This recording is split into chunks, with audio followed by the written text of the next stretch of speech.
Hola, ¿qué tal? Bienvenidos a esta sesión de resolución de conflictos que forma parte del itinerario de formación y acompañamiento para los directores locales de Reino Christi que ofrece la Oficina Territorial de Apostolado. Me presento, yo soy Adrián Rodríguez Alcocer, soy abogado, especialista en Derecho de Familia y he trabajado con el tema de resolución de conflictos ya durante varios años de trayectoria profesional. También soy especialista en Derecho Matrimonial Canónico, llevo asuntos de nulidad matrimonial en algunos tribunales eclesiásticos y me da mucho gusto estar aquí con ustedes para compartir un poquito de este tema de resolución de conflictos con la que considero mi casa, que es el Rerum Christi, al del que formo parte desde los 16 años, hace ya un tiempito. Bueno, pues vamos a comenzar, si les parece bien, y vamos a empezar preguntándonos qué es el conflicto.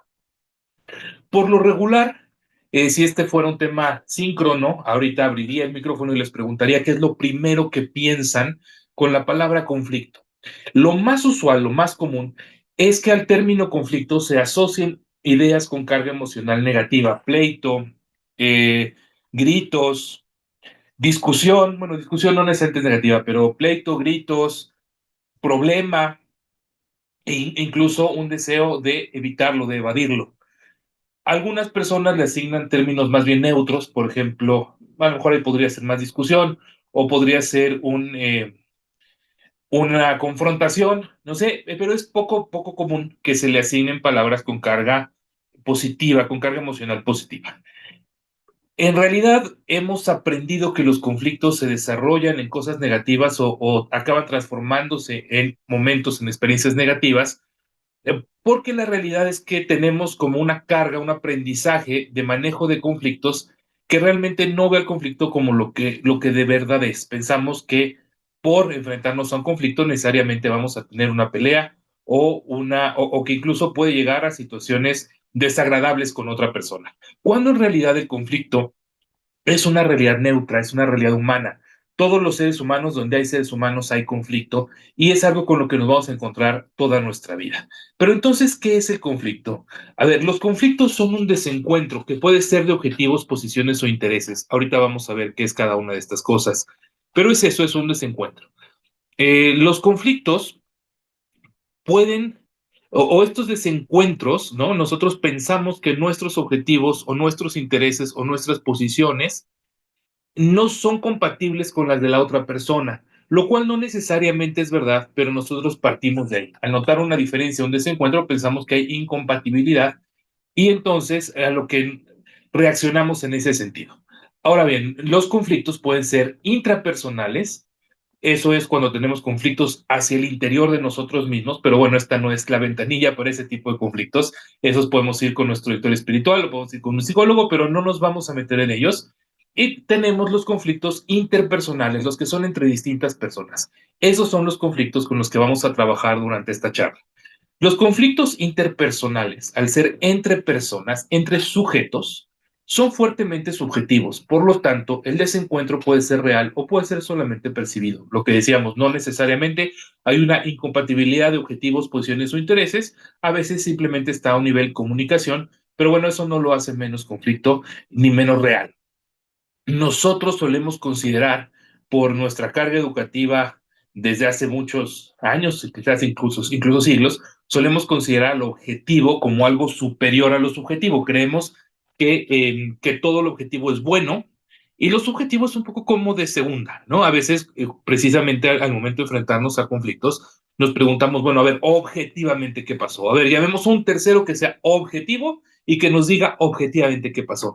Cuando la realidad es que los conflictos entre personas, pues no son entre objetos, sino entre sujetos, y tenemos que reconocer que hay una carga subjetiva muy importante. De hecho, la carga subjetiva, los elementos subjetivos, son mucho más importantes que los elementos objetivos en el trabajo para resolver pacíficamente los conflictos. Es la primera invitación que les quiero hacer. Vamos a cambiar un poco el chip y a darnos cuenta que estamos tratando con personas y por lo tanto con sujetos. Sabemos que la persona es un fin en sí mismo, que la persona es un sujeto de derechos y obligaciones, no un objeto, por lo tanto, hagamos conciencia de eso y empecemos a asumir que la carga subjetiva, pues no es que sea mala, ni es que sea inferior, es que simplemente es algo que depende del trato entre las personas, que está inmiscuido en el trato entre las personas y que por lo tanto, siempre que hay realidades humanas, pues habrá elementos de subjetividad que no necesariamente son malos, sino al contrario.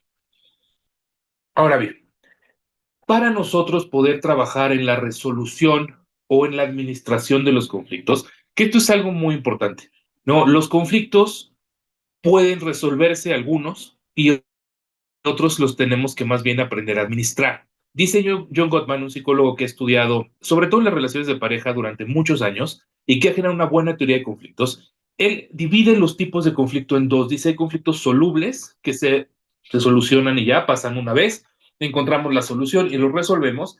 Y hay conflictos que él llama perpetuos, conflictos que siempre que exista relación van a seguir surgiendo. Esto se ve más en las relaciones de pareja. Quienes estén casados, tengan una relación de pareja, pues se darán cuenta que normalmente las mismas cosas por las que discuten, pues las discutían de novios, las discuten a los pocos años de casado, a los siguientes años de casados. Claro, va cambiando en función de cómo va evolucionando la vida, pero se ciñan los mismos temas y a las mismas dinámicas. Lo mismo con otras relaciones de largo plazo, que pueden ser en el trabajo, en el apostolado, en fin, en la vida de comunidad, en fin, ¿no? Entonces, Gottman dice, solamente 30% aproximadamente de los conflictos son solubles. El otro 70% son conflictos perpetuos, por lo cual tenemos que aprender a administrarlos.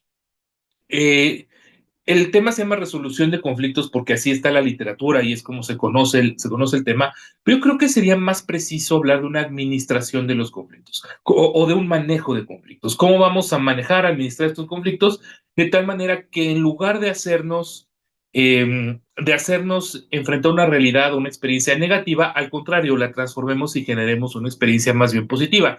En la medida en que nosotros sepamos resolver y manejar o administrar los conflictos de manera pacífica y positiva, vamos a lograr algo bien importante cuando tenemos un espacio en el que compartimos, por ejemplo, el apostolado. Vamos a fortalecer y hacer crecer nuestras relaciones interpersonales. Cuando una pareja, por ejemplo, logra esta habilidad de manejar sus conflictos, crece mucho en su relación. Ahora, más allá de la pareja, ¿no? En cualquier ambiente de trabajo, de apostolado, en la medida en que nosotros sepamos manejar adecuadamente los conflictos y resolverlos de manera bien pacíficamente, de manera constante, consistente, vamos a fortalecer las relaciones con las personas con las que vivimos y con las que compartimos. Entonces vamos a transformar el conflicto de algo negativo en una oportunidad de crecimiento y de mejora de la relación. Para poder lograr eso, tenemos que entender el conflicto. Ya dijimos que es un desencuentro, pero también tenemos que conocer los elementos que componen al conflicto. Entonces vamos a ver estos 6 elementos que tenemos aquí. Vamos a empezar por los hechos del planteamiento objetivo. Aquí está la parte objetiva, ¿de acuerdo? Sí existe. Cuando decimos que hay una carga subjetiva mayor, no quiere decir que la parte objetiva desaparezca por completo. Existe, ahí está. Simplemente es solo uno de los elementos que están presentes. Entonces, ahí está. Oye, quedamos que íbamos a tener una junta a las 8 y son las 8:40 y no ha llegado nadie. Bueno, objetivamente, esa es la situación, ¿no? Había una hora, es tarde, no ha comenzado la reunión. Después tenemos la percepción de cada parte en el conflicto. A lo mejor la persona que preparó la reunión está ya molesta, claro, porque se esforzó, porque preparó todo, pidió un auditorio, consiguió el proyector, consiguió una computadora, se salió más temprano de otras actividades y llegó, y las otras personas pues no llegan y ya incluso puede haber una molestia. Claro, pero no sabemos las otras personas, ¿no? Si están, por ejemplo, en la Ciudad de México, que el tráfico es caótico, a lo mejor las personas están desesperadas porque salieron con mucha anticipación para llegar a la reunión y simplemente no pueden llegar, ¿no? Entonces no sabemos cómo esté percibiendo cada quien. Ahora imagínense una llamada entre quien está esperando en la reunión y quienes van en camino. Y, oye, ¿por qué no han llegado? Ya son las 8:30, mira nada más. No, pero es que tú no te das cuenta de lo que está pasando. Y entonces ahí viene el desencuentro y ahí cada parte va a percibir de manera distinta el conflicto, lo que está ocurriendo. Después tenemos la relación y la historia, la relación y la historia entre las personas. No es lo mismo tener un conflicto con el policía al entrar a la universidad que no te deja entrar porque no traes credencial, que a lo mejor vas a ver un par de veces, que tenerlo con alguien con quien trabajas o que tenerlo con alguien que vive en tu comunidad o con tu familia. Por eso los pleitos a mayor cercanía, a mayor intimidad, los pleitos pueden ser más grandes porque estamos en una zona de más confort, en una zona de más cercanía y de más compartir. Entonces, bueno, eso tiene mucho que ver. La historia también. Es la primera vez que están llegando tarde a una reunión o ninguna reunión en el semestre ha comenzado temprano, ¿no? También eso es importante. Sentimientos y emociones, no nada más los sentimientos y emociones que se disparan con el conflicto, sino también con los sentimientos y emociones con los que uno llega al conflicto. No es lo mismo que te pase esta situación de la cena que comienza tarde, el día en el que vienes regresando a ejercicios espirituales y vienes completamente lleno del Espíritu Santo, llena del Espíritu Santo, y bueno, no pasa nada, hombre, ¿no? Hay que ser pacientes, hay que ser creativos y listo. Claro, si es el día en el que además tuviste otras 4 reuniones de otras 4 cosas y ninguna de ellas salió bien y llegas a esta quinta reunión y la gente no llega, bueno, va a ser muy distinto, ¿no? También la personalidad y el estilo. Hay personalidades que no se afectan tanto por algunas cosas, hay personalidades que entran más directo al conflicto, hay personalidades que lo evaden más, y puede ser en una misma, estar en una misma, de un mismo bando, de una misma parte. Por ejemplo, mi esposa y yo, mi esposa es muy puntual y yo soy un poco más relajado en ese tema, no tanto que sea impuntual, sino que no me molesta si una reunión se atrasa un poquito, ¿no? Un poquito. Este ejemplo de la cena, me estoy acordando de algún apostolado que hemos hecho juntos. Desde luego que mi esposa puede estar mucho más molesta por un retraso que yo, ¿no? Aunque estemos del mismo lado de. Entonces, la personalidad y el estilo también influyen. Y los intereses y las posiciones que ahorita vamos a explicar qué son, pero fundamentalmente se trata de qué es lo que queremos. ¿Okay? Ahora, ¿cómo exploramos, o más bien, cómo encontramos estos elementos en el conflicto? Para poder conocer al conflicto, lo tenemos que explorar. La exploración del conflicto nos permite conocer qué pasó y los conflictos se conocen a partir de una narrativa o de una historia. ¿Por qué? Porque los conflictos son experiencias y las experiencias las conocemos de esta manera, preguntando qué pasó. Oye, ¿cómo te fue de vacaciones? ¿Cómo te fue en tus ejercicios? ¿Qué pasó el otro día que hicieron tal evento? Preguntamos cómo fue la experiencia y nos cuentan. Y no solo preguntamos, sino que también escuchamos y escuchamos con curiosidad. Esa es una buena exploración, te tiene que dar una curiosidad genuina, qué es lo que el otro te está contando, ¿no? Como cuando preguntas algo, una experiencia interesante. Oye, que te fuiste a Roma y conociste al Papa, a ver, cuéntame. Ah, pues sí, mira, llegamos al aula Pablo VI y entonces vimos al Papa muy cerca. ¿Cómo? ¿Pero por qué cerca? ¿Les dieron boletos especiales? Sí, es que fíjate, y entonces vas sacando la información porque tienes curiosidad. ¿Ok? Pues así se explora mediante una narrativa. Hay que explorar la narrativa con suficiente profundidad para conocer el núcleo que ahorita vamos a ver. Tampoco se trata de irnos a la infancia de las personas. No es una terapia psicológica. No vamos a preguntar hasta lo más profundo, pero sí debemos conocer qué es lo que pasó, cómo vivió el otro el conflicto. También tenemos que conocer cómo viví yo el conflicto. ¿De acuerdo? Eso también es importante. Si uno no tiene clara su propia narrativa del conflicto, es necesario autoexplorarse y digamos que autocontarse la historia. Algo bien interesante es que, bueno, normalmente en los conflictos hay al menos dos versiones, ¿no? Parte uno, parte dos, y cada quien te cuenta, pues, cómo le fue en la feria, como dice el dicho. Si nosotros logramos manejar o resolver adecuadamente un conflicto, vamos a lograr una narrativa común, es decir, las partes van a contarse van a contar la misma historia. Seguramente va a empezar distinto, pero va a llegar a un punto en el que las partes cuenten fundamentalmente lo mismo. No sé si les ha pasado en alguna ocasión que precisamente pues tienen o se enfrentan a un conflicto y posteriormente se resuelve adecuadamente por la razón que sea y bueno, cuentan, oye, mira, empezó así, pero bueno, platicamos, nos dimos cuenta de esto, tal, y se hace una narrativa común. El surgimiento de una narrativa común en un conflicto posterior a un conflicto es una señal de que el conflicto en principio estuvo bien resuelto, bien administrado. Vamos haciendo la exploración del conflicto para irlo conociendo. Vamos a usar esta imagen de una cebolla que le vamos quitando capas. La capa más superficial son los hechos, el planteamiento objetivo. La cita era a las 8:40 no había llegado nadie. Después, mediante la narrativa o relato, vamos a ir escuchando y vamos a ir entendiendo la experiencia, conociendo la experiencia, descubriendo las percepciones, descubriendo los sentimientos, las emociones de las personas relacionadas con el conflicto. En alguna ocasión me dijeron, pero yo, ¿por qué le tengo que contar mis sentimientos a la persona de junto? A ver, pues si quieres se los puedes contar, tampoco es que tenga algo malo.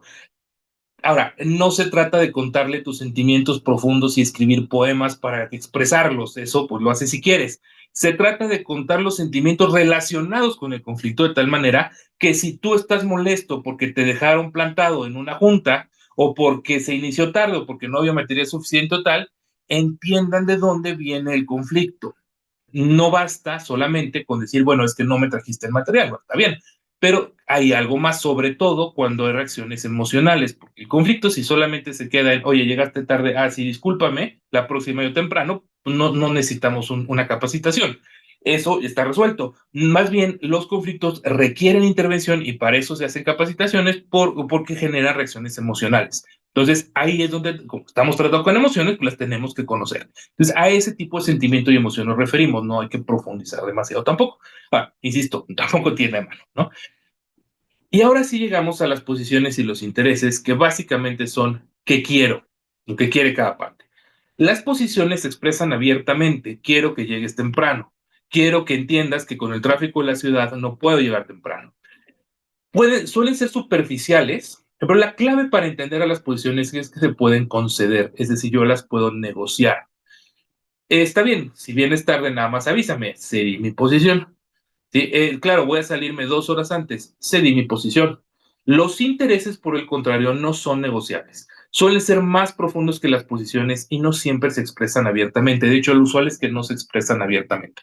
Hay personas y ocasiones en las que sí, pero lo regular es que no se expresan abiertamente. ¿Cuál sería un ejemplo, una diferencia en este mismo ejemplo que estamos llevando en la cena? La persona que está esperando y no llegan los demás puede sentirse, por ejemplo, no valorado o valorada. Oye, yo hice todo un esfuerzo por estar a tiempo, me salí de otras actividades, dejé a mi familia en la casa para poder atender esta reunión y a ustedes no les importa mi trabajo, no les importo yo y me dejan plantado. La otra parte puede sentirse incomprendido o juzgado. Es decir, estás diciendo que soy impuntual cuando es la primera vez que llego tarde y no te das cuenta que hubo una manifestación y no puedo pasar. ¿Sí? Entonces, ahí porque puede estar sintiendo falta de comprensión, ¿no? O un juicio muy duro. Entonces, ahí está el interés. Si nosotros nos quedamos a nivel posición, que en este ejemplo sería fácil, bueno, hombre, pues lleguen temprano y ya, ¿no? Claro, no, realmente no se resuelve nada, porque eso pues a lo mejor se expresa de manera una promesa, hasta que la próxima es que el tráfico otra vez esté feo y otra vez lleguen tarde, ¿no? Ahora, a nivel interés podemos proponer posibles soluciones un poco más profundas. Si lo que te lastima de esta situación, más allá del retraso, que en sí mismo es problemático, pero más allá de eso es que no te sientes valorado o valorada, bueno, ¿qué tal que la próxima vez que vayamos muy tarde y veamos que el tráfico no nos permite, es más, desde antes que vayamos tarde, desde que salimos 2 horas antes y el tráfico nomás no se mueve, te voy a echar una llamada y te voy a decir, oye, el tráfico está terrible, no creo que llegue a tiempo. Ah, me parece perfecto. Bueno, a cambio, lo que yo puedo hacer es preguntarte por qué vienes tarde, antes de enojarme, ¿no? Por ejemplo. Entonces, eso va a permitir que atendamos el interés y podamos ceder la posición. Sobre todo cuando hay situaciones que la posición no está del todo es decir, que el cumplimiento no esté todo en control. Por ejemplo, pues, el tráfico, si dependemos, no sé, de una autorización de alguien más, o de que se inscriba suficiente gente a un curso, bueno, pues eso no está del todo en mi control y por lo tanto resolverlo a nivel posiciones realmente no nos va a resolver nada, solamente nos va a hacer que el conflicto se alargue en el tiempo. Una correcta identificación de intereses y posiciones es esencial para la resolución efectiva de conflictos. Si nosotros aprendemos a identificar bien cuáles son intereses y cuáles son posiciones en un conflicto determinado, vamos a poder plantear soluciones o alternativas que las atiendan y vamos a poder lograr formas, caminos de solución que por lo regular nos van a permitir resolverlo si es soluble y que desaparezca el conflicto, o bien manejarlo y estar listos para que la próxima vez que el conflicto resurja podamos operar adecuadamente y podamos administrarlo bien y nuestra relación se vaya fortaleciendo. Muy bien, ¿qué hacemos cuando nos enfrentamos a un conflicto? Por lo regular tenemos 3 opciones. Yo les voy a, hay más, ¿no? Estas son las 3 principales, obviamente entre cada una seguramente hay varios elementos, pero la que más hemos aprendido desde que éramos chiquitos es ante un conflicto, llamamos a la autoridad y la autoridad llega y nos impone una solución. Mamá, mi hermanito me pegó. Mamá, mi primo no me presta mi juguete. Miss, me sacó la lengua el compañero. Profesor, me copió el examen. Padre no me quiere prestar el salón de encuentros, lo que ustedes van, ¿no? Yo sé que seguramente en sus apostolados no habrá muchos conflictos, pero bueno, se podrán imaginar algunos ejemplos. ¿Qué pasa si hacemos eso? La autoridad va a llegar, va a imponer la solución y le va a dar la razón a uno o a ninguno. Difícilmente se la va a dar a las dos. Uno va a quedar lastimado, uno va a sentir que no se le tomó en cuenta, o los dos, insisto. Entonces va a haber una sensación de injusticia, una sensación de perdí y otro de gané. Y además la autoridad también se va desgastando cuando actúa de esta manera porque va perdiendo legitimidad a los ojos de quien recibe la solución impuesta. Por eso, si ustedes tienen autoridad, que la tienen como directores, traten de evitar actuar siempre imponiendo soluciones, porque les va desgastando su autoridad y va haciendo campo fuerte, campo fértil para nuevos conflictos. Ahora bien, hay veces que no hay de otra. ¿Cuáles son las veces que no hay de otra? Pues las veces que no se pueden negociar los delitos. Oye, ¿qué pasó? Es que se robó las computadoras de la sección. Bueno, entonces no vamos a negociar, vamos a ir a la policía. Ejemplo muy fácil, muy elemental. Todo lo que tiene que ver con ambientes seguros. Oye, tenemos una queja de ambientes seguros. No vamos a negociar, vamos a seguir exactamente lo que es el protocolo y avisarle a la persona encargada, porque ahí sí, ni modo, acudir a la autoridad.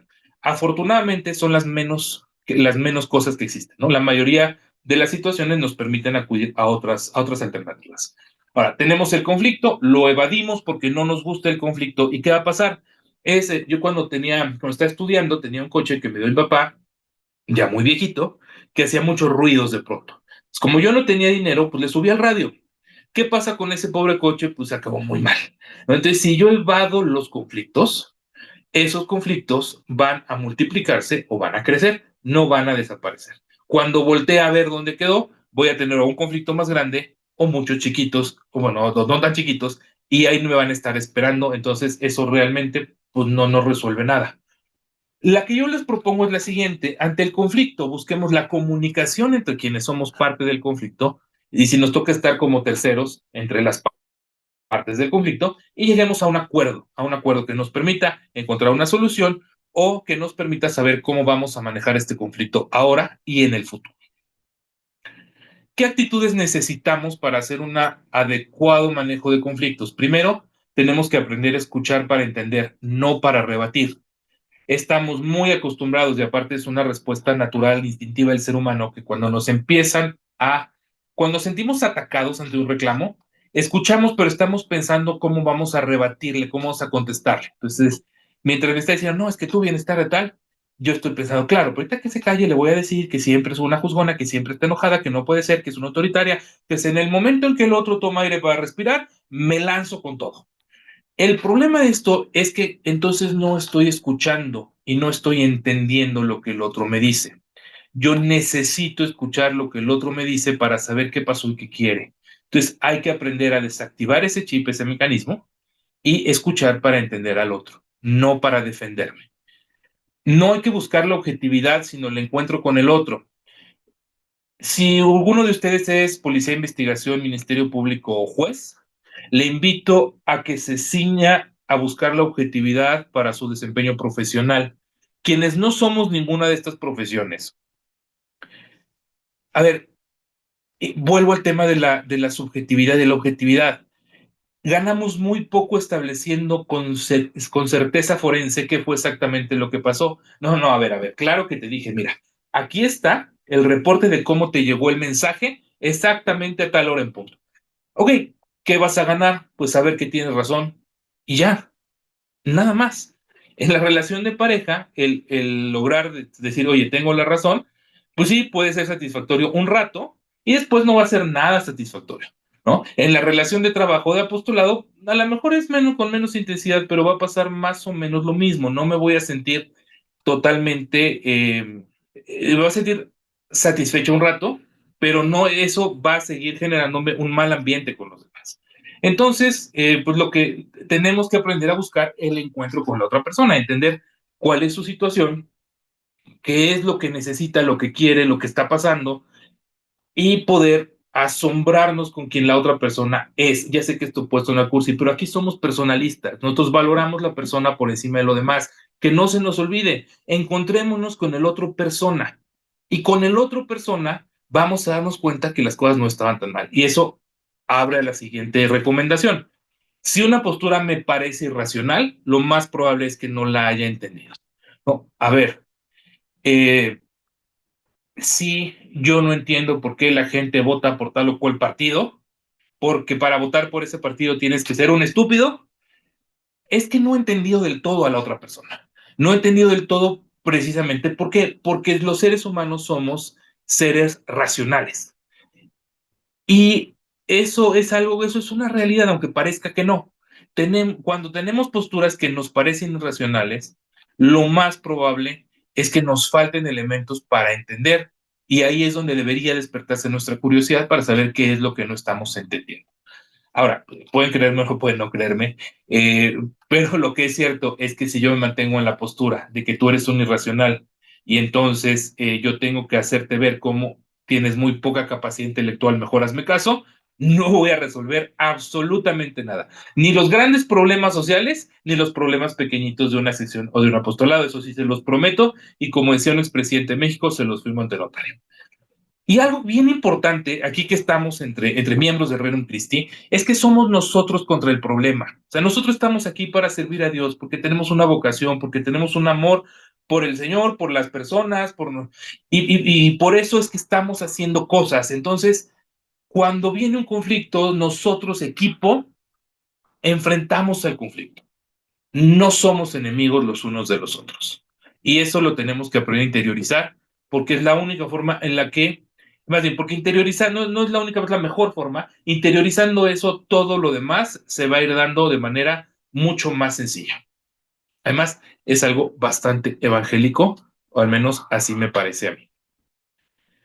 ¿Qué herramientas podemos utilizar? No voy a explicarlas a mucha profundidad por el tiempo de esta sesión, pero se les voy a dar y si alguien tiene duda, me puede buscar y con todo gusto podemos explicarlas más o las puede buscar en internet y va a encontrar elementos de todo, ¿no? En cuanto a la exploración del conflicto, cuéntame, ¿no? Lo que les decía, pidamos, preguntemos el relato, cuéntame qué pasó y hagámoslo con curiosidad. Ayuda a preguntar si no estamos entendiendo el todo qué pasa o cómo se siente el otro. Oye, ¿alguna vez te has sentido así? Sí, ¿cuándo? Bueno, es que me siento igual que cuando mis papás me regañaban y le daba la razón a mi hermanito. Ok, entonces eso me da una pista que me siento no visto, no escuchado, por ejemplo.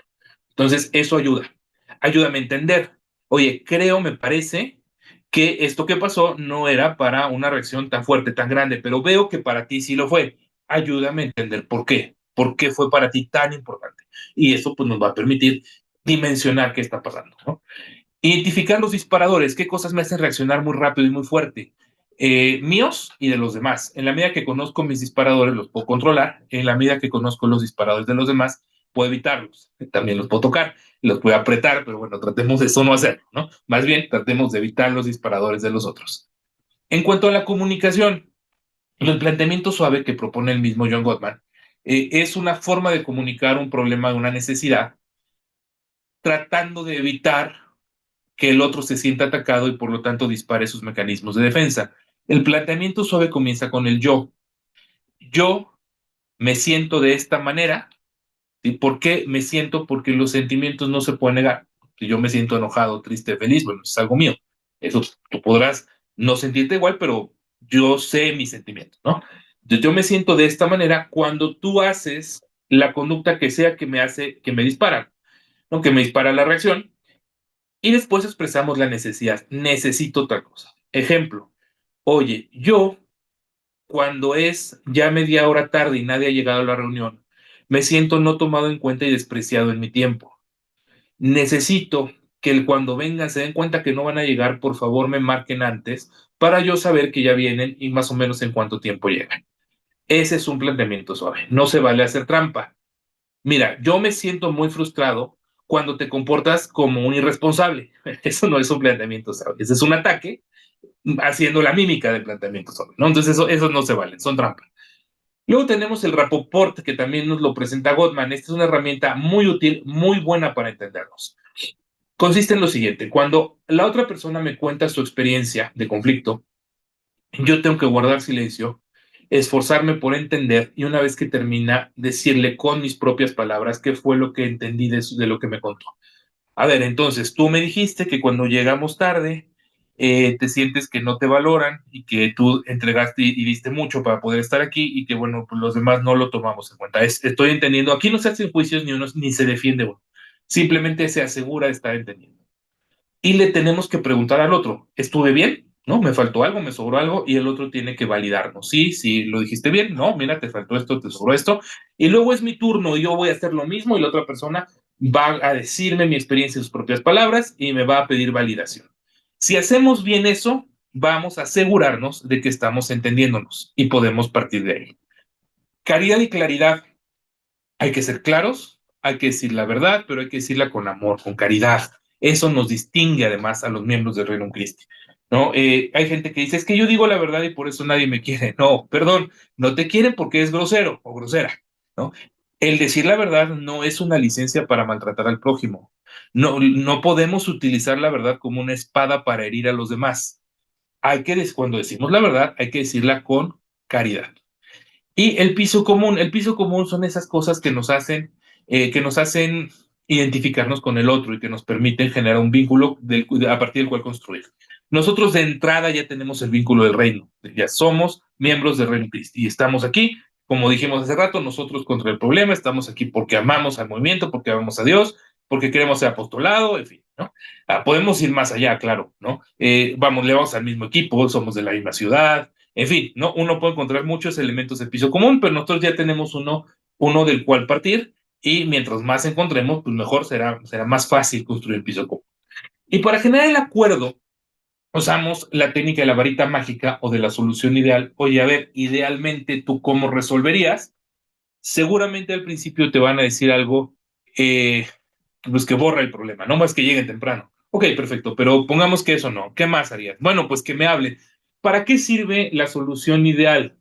Para que la persona vaya creativamente buscando alternativas que satisfagan su interés cuando no puede resolver su posición. Es para eso sirve. El pensamiento creativo, busquemos soluciones que efectivamente que atiendan los intereses, que no tienen que ser exactamente cuadradas, tal cual lo que nos estaban pidiendo. Por ejemplo, que llegues temprano. Bueno, no siempre se puede. ¿Qué más podemos hacer? Oye, ¿qué tal que tenemos un código de emergencia para cuando haya mucho tráfico y hacemos solo en esos casos reuniones por Zoom? Me parece perfecto, ¿no? Por ejemplo. Atendamos todos los intereses. Si dejamos intereses desatendidos, el conflicto se queda ahí, no desaparece y además eso va a generar que los acuerdos no se cumplan. Y también tenemos que buscar propuestas justas. No se vale echarle toda la carga a una sola de las personas. ¿Okay? Entonces, propuestas justas. Hasta aquí son estos elementos generales para la administración y resolución de conflictos. Insisto, cualquier tema, cualquier duda, con todo gusto me pueden buscar y podemos ir más a profundidad en alguno de los elementos. Voy a pasar por último al tema con el que cerraremos esta pequeña charla, que son los estilos de enfrentar conflictos. Todos tenemos un estilo, no es como los tipos de personalidad, por ejemplo, son estilos, son tendencias, ¿no? Uno tiende a irse por uno de estos estilos. Es común que haya más de uno, por ejemplo, para distintos ambientes. Uno puede tener una tendencia de conflicto con la familia y una distinta en el trabajo, por ejemplo, ¿no? O no sé, o por temas. Pero bueno, son estilos, son tendencias que no nos determinan, que se pueden cambiar, pero que es a donde vamos a ir cuando el conflicto nos dispara estrés y entonces vamos a ir a nuestro lugar que nos es cómodo y desde ahí nos vamos a enfrentar al conflicto. Los estilos de conflicto son 5 en esta tipología, son una progresión, ¿no? De uno a otro. Empieza, de un lado está el competidor, al otro extremo está el elusivo y vamos recorriendo el medio. Lo voy a explicar rápidamente, voy a explicar cuáles son las ventajas y desventajas. Hay algunas escuelas de negociación que te dicen que el estilo del conflicto mejor o el que sirve más es el comprometedor. Yo no estoy de acuerdo. En mi experiencia, la, los estilos de enfrentar conflicto, si uno aprende a utilizar de la mejor manera sus ventajas y a mitigar sus desventajas, todos son útiles, todos tienen fortalezas o sea, si uno conoce el propio, uno va a estar cómodo en su propio estilo. Entonces, eso te va a permitir enfrentar con mayor confort, digamos, el conflicto, siempre y cuando domines efectivamente tus fortalezas y tus debilidades. Entonces, yo les invito no a buscar uno mejor, sino más bien a dominar su propio estilo y en la medida que puedan conocer el de los demás, y eso les va a dar muchas pistas para cómo ir enfrentando el conflicto con personas determinadas. El primer estilo es el competidor. El competidor le entra a todos los conflictos. Cosita que ve, cosita que busca, ¿no? Que busca y que enfrenta. ¿Cuál es su fuente de poder? La posición en general, o sea, los intereses. Ve todo en blanco y negro. Aquí hay culpables o inocentes, buenos o malos. Uno gana y uno pierde. Vamos a hacer las cosas y las vamos a hacer como yo digo, a mi manera. Hay la manera correcta de hacer las cosas y la manera en que los demás las hacen. ¿Eh? Entonces, siempre va a buscar que se haga lo que quiere, como quiere. ¿Cuáles son sus ventajas? Son rápidos y firmes. Además, tienden a proteger a los inocentes. Si queremos una solución veloz, el competidor la va a sacar rápido y probablemente va a ser en general buena, porque los competidores no es que se avienten así nada más. Sí tienen un proceso de análisis y normalmente tienen buenas soluciones que ofrecer, aunque no sean las de todos, ¿no? ¿Cuáles son las desventajas? Provoca que las relaciones se destruyan, pérdida de cooperación. ¿Por qué? ¿Por qué lo dice tan dramático? Porque al final es un estilo impositivo, es un estilo en el que los demás no se van a sentir escuchados y no se van a sentir parte de la solución, simplemente van a sentir que son llevados por la marea. Eh, Deja de haber cooperación porque a veces los competidores lo que generan es resistencia y entonces eso estanca los conflictos y puede haber enojo, depresión, temas de autoestima, en fin. Entonces, la desventaja del competidor es el competidor tiene que ser muy cuidadoso en la manera en que trata a los demás para no lastimarlos. ¿Cuáles son sus estrategias? Disuadir a la contraparte, es decir, que le dé miedo enfrentarse a él o a ella, ser firme, delimitar e imponer consecuencias. Si tú haces esto, te va a pasar esto otro. Citar políticas y normas, mira, sí lo que tú digas, pero el manual para los miembros laicos que aquí dice, mira, inciso A, ok, entonces cita las normas y las políticas, repite, controla la situación, se vuelve inaccesible en el sentido que no cede, no está dispuesto a escuchar ni a admitir ningún punto de vista externo. Eh, este es el competidor, ¿no? Como él tiene ventajas muy claras, también desventajas muy claras. El transigente está después del competidor y su fuente de poder es la confianza, las habilidades, las buenas intenciones y la creatividad. El transigente te dice, a ver, ni tú ni yo. Los dos vamos a llegar a algo en el que los dos pongamos, vamos a decir, si pongamos el mismo costo, nos cueste lo mismo. ¿Cuáles son sus ventajas? Generan mucha confianza y reciprocidad, alto nivel de cooperación. Estas personas favorecen mucho la cooperación con los demás. Creatividad y crecimiento influyen para que otros desarrollen talentos, son enérgicos, son alegres. ¿Por qué? Porque siempre van a pedir el punto de vista de los demás. ¿Cuáles son sus desventajas? Agobio, pérdida de tiempo, abandono de tareas más importantes y lo que se llama parálisis por el análisis. El transigente tiende a ser un sobrepensador, un overthinker. El transigente va a buscar analizar, a ver, quiero escuchar tu punto de vista, tu punto de vista, tu punto de vista, y vamos a ver de eso cuál es el mejor. Entonces se le puede ir la mano del lado del análisis. ¿Cuáles son sus estrategias? Mantiene su propio punto de vista mientras invita a otros a darlo, da la bienvenida a las diferencias, examina las fortalezas y debilidades de los demás, de los distintos puntos de vista, perdón, y coopera para reunir información, y ahí es donde el análisis nos puede estancar. El transigente va a dar, es muy bueno, muy buena para son problemas que son más complejos, precisamente porque va a buscar y va a incentivar el análisis y la cooperación de todos. Después tenemos al comprometedor. La fuente de poder del comprometedor es la razón y la moderación. Su objetivo es que ambas partes ganen. Mira, yo prefiero esto, pero también quiero saber qué quieres tú. ¿Cuáles son sus ventajas? Soluciones creativas. Suele ser muy bien entendido por los demás, promueve ambientes de paz, de calma, de razonabilidad. No solo se trata de dividir el pastel, sino hacerlo más grande, a ver cómo todos ganamos en esto. ¿Cuáles son sus desventajas? Por eso digo que yo no creo que haya un estilo mejor que otro. No, las soluciones mediocres, el comprometedor se va a enfocar en solucionar rápido el conflicto y tiene muy alta posibilidad de solucionar de manera superficial. Va a brincar al acuerdo sin llegar hasta el fondo, por lo regular, es su tendencia. Entonces, hay una alta posibilidad de lograr acuerdos, aquí dice sin cumplir los principios de la mediación, por eso podemos traducirlo a los principios generales de la resolución de conflictos. Va a decir, a ver, vámonos por acá, y entonces se va a enfocar más en los síntomas que en las causas. ¿Cuáles son sus estrategias? Busca moderación, regatea, divide la diferencia, trata de dar un poco a cada uno y trata de encontrarse en el medio. Acuérdense que en solución de conflictos y en las relaciones humanas, no siempre el medio está en el 50-50, el justo medio, pues, ¿no? A veces tenemos que pedirle un poco más a una de las partes y el comprometedor, eso le puede costar un poquito. De todos modos, el comprometedor es muy bueno para generar ambiente de negociación. Después tenemos al complaciente. El complaciente, su fuente de poder son las relaciones, la aprobación por los demás. Sí, lo que tú digas, sí, como tú quieras, sí, yo estoy de acuerdo contigo. ¿Cuáles son sus ventajas? Son personas muy apreciadas por los demás, pues claro que todo el mundo le gusta a alguien que le da la razón. Pueden estar sin molestarse, sin ajetreos, mucho tiempo. Autodisciplinan muy bien el ego, son personas que se les da un poco más fácil, pues sí, un elemento de humildad, ¿no? Se disculpan fácilmente, por ejemplo, es una señal.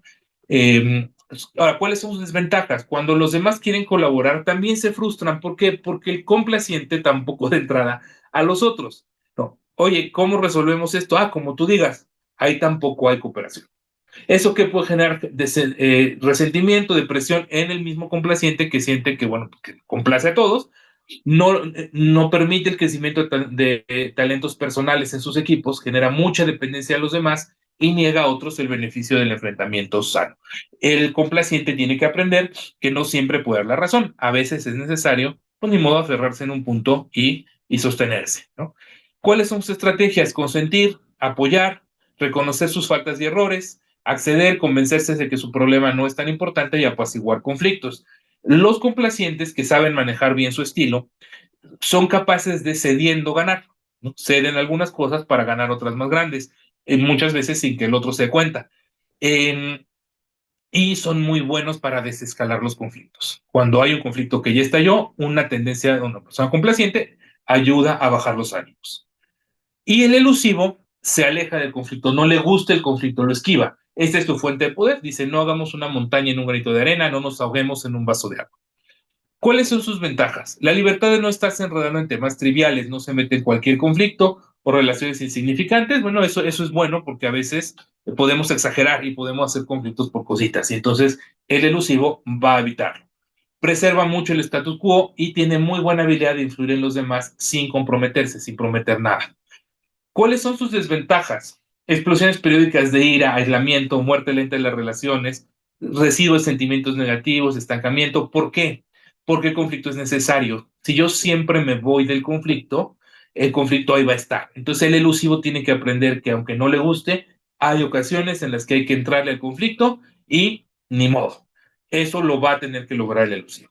¿Cuáles son sus estrategias? Apartarse, retirarse, postergar, retrasar, desviar la atención, suprimir sus propias emociones personales y también ser inaccesible, inescrutable, nadie sabe qué es lo que está pasando.